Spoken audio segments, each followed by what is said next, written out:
Assalamualaikum warahmatullahi wabarakatuh. Selamat datang kembali teman-teman di channel Berita Babalan tanggal 10 Desember 2024. Hari Selasa, kita patut bersyukur Timnas Indonesia di pertandingan pertama menang melawan tuan rumah Myanmar dengan skor tipis yaitu 1-0. Bagi teman-teman yang belum subscribe, silahkan subscribe dulu. Apabila konten ini bermanfaat, bisa like sebanyak-banyaknya, bisa share dan berkomentar. Pertandingan Piala AFF sudah dilaksanakan di grup A maupun di grup B.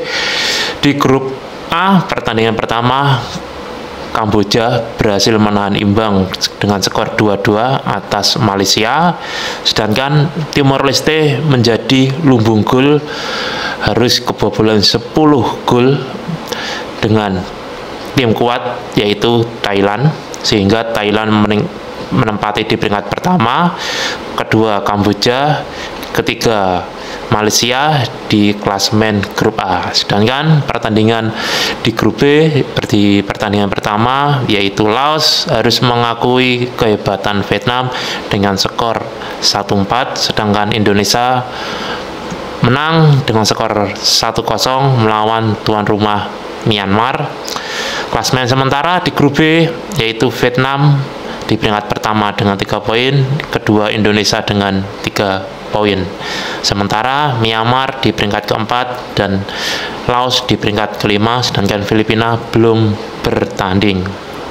Pertandingan kemarin ya dibilang pertandingan pertama emang pertandingan yang belum memuaskan, apalagi di babak pertama pola permainan timnas Indonesia amburadul, di mana banyak umpan-umpan atau koordinasi di antar ini masih kurang, umpan-umpannya masih belum sempurna. Akan tetapi di babak kedua Sintayong merubah atau mengganti beberapa pemain, Rafael Struijk, Asnawi Mangkualam, Detan dimasukkan ke babak kedua dan 3 pemain di babak pertama ditarik keluar, sehingga ada perubahan pola permain di timnas Indonesia di babak kedua.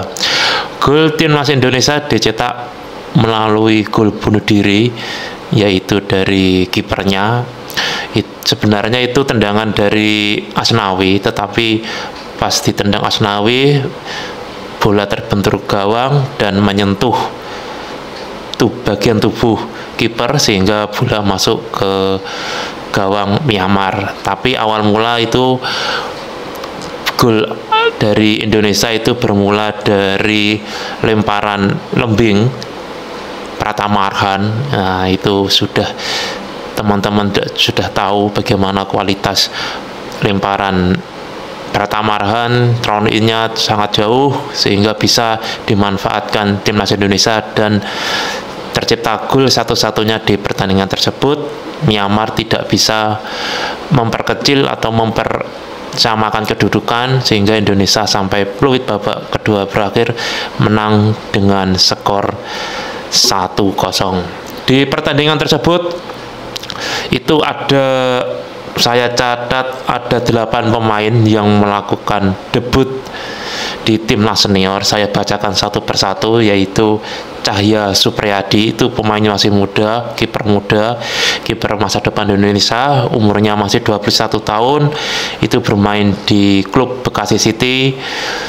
Cahya Supriyadi pada pertandingan lawan Myanmar ya tergolong lumayan bagus, bisa menggagalkan beberapa peluang-peluang pemain Myanmar. Yang kedua yaitu Kadek Arel. Nah, ini lebih muda lagi teman-teman untuk Kadek Arel, itu pemain dari U20, pemain yang berasal dari Bali United, umurnya masih 19 tahun. Yang ketiga yaitu Doni Tri. Nah, Doni Tri itu dari Persija. Biasanya kalau Doni Tri itu bermain di wingback kiri, akan tapi di pertandingan kemarin Sintayong itu menempatkan Doni Tri sebagai center back. Jadi center back 3 di timnas Indonesia yaitu Muhammad Ferrari, Doni Tri, dan Kadek Arel. Yang keempat yaitu Alfianto Nico, pemain dari Dewa United, umur masih 21 tahun. Di pertandingan kemarin ditempatkan di wingback kiri, menggantikan posisi Donitri. Donitri ditarik lebih ke dalam ke center back timnas Indonesia. Selanjutnya Robbie Darwish dari Persib Bandung sebagai gelandang bertahan, bisa juga sebagai wingback maupun wingback kiri maupun di wingback kanan. Robbie Darwish dimasukkan di babak kedua. Sedangkan selanjutnya yaitu Yanadin Faris dari Persis Solo, umur masih 20 tahun. Yanadin Faris, ya kalau permainan pertama itu pasti ada canggung, ada grogi, tetapi untuk kedepannya semoga Yanadin Faris bisa bisa berkontribusi lebih baik lagi di pertandingan melawan Laos nanti.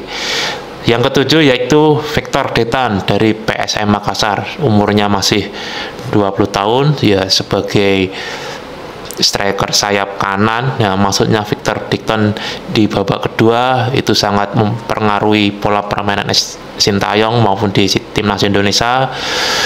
Permainan sangat bagus, sudah bisa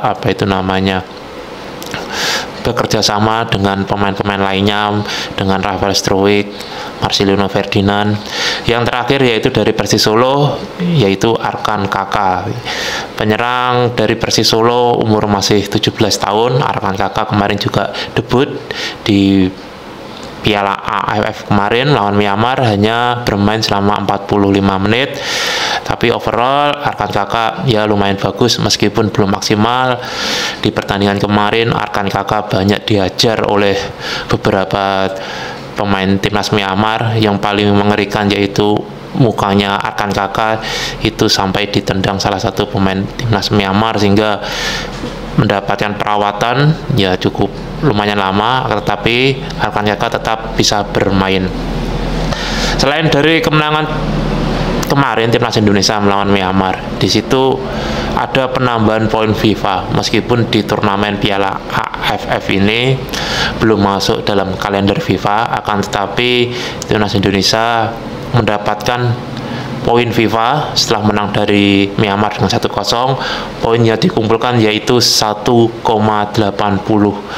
poin, sehingga naik peringkat yang sebelum bertanding melawan Myanmar di peringkat 125, ini naik ke peringkat 124, sehingga menggeser itu Rwanda. Jadi Rwanda di posisi ke 125, Indonesia naik ke 124 ranking FIFA. Ya meskipun dapat poin dari FIFA kecil, tetapi bisa mendongkrak ranking timnas Indonesia. Untuk pertandingan selanjutnya, meskipun di pertandingan pertama masih kurang, butuh evaluasi dan butuh perbaikan. Di pertandingan kedua nanti di Stadion Manan Solo tanggal 12 Desember itu melawan Laos. Semoga di pertandingan kedua melawan Laos pola permainan timnas Indonesia bisa lebih baik, bisa mendapatkan 3 poin lagi, karena di pertandingan ketiga Indonesia harus away ke timnas atau ke kandang Vietnam. Indonesia harus memaksimalkan di pertandingan kedua ini. Sekian informasi dari Berita Babelan. Kritik dan saran langsung saja ke kolom komentar. Assalamualaikum warahmatullahi wabarakatuh.